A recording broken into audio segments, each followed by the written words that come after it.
that's a good option. Is your school in California?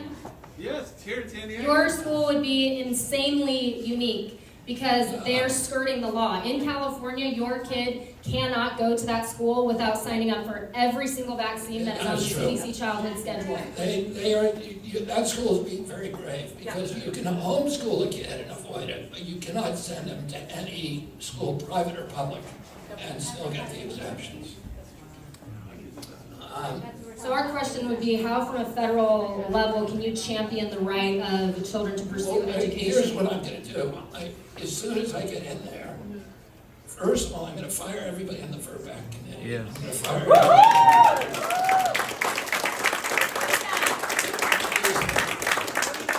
And I'm going to bring people like Lynn Redwood and, Laura Bono and people, and scientific people like Robert Malone and Peter McCullough to sit on those committees.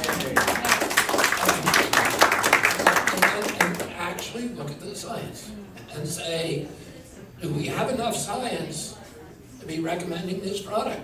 Or are we just making it up, right? And there now, as it turns out, every medical intervention, every medical treatment, every drug, every medical device is required, in order to get a license, is required to have undergo placebo-controlled trials long-term. There's not a single vaccine on the childhood schedule, the 72 vaccines going up now, I think to 79. There's not a single one that has ever gone through a placebo-controlled trial pre-licensure, except the COVID vaccine. And we know how screwy that was. Okay? But none of the other ones ever have. That was actually the best tested vaccine in history, and it was not tested. I think a new committee will say, we simply don't have the scientific information to make these recommendations, and they'll start from scratch.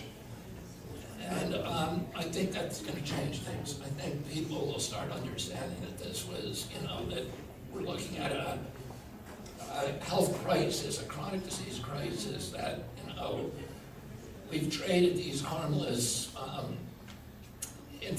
childhood infectious disease, like chickenpox, right, which, which are self-limiting, they last a week, the cure is vitamin A and chicken soup, and watching TV for a week. I'm a survivor. I survived measles, chickenpox. It was a nightmare. I got to watch Sea Hunt at home and drink chicken soup, which can't be patented, so nobody's really interested in it.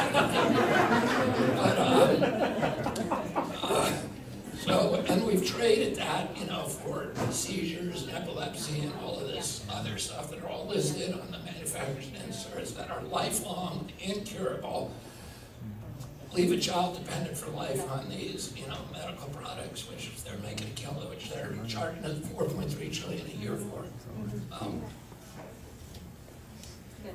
Thank you. Yeah.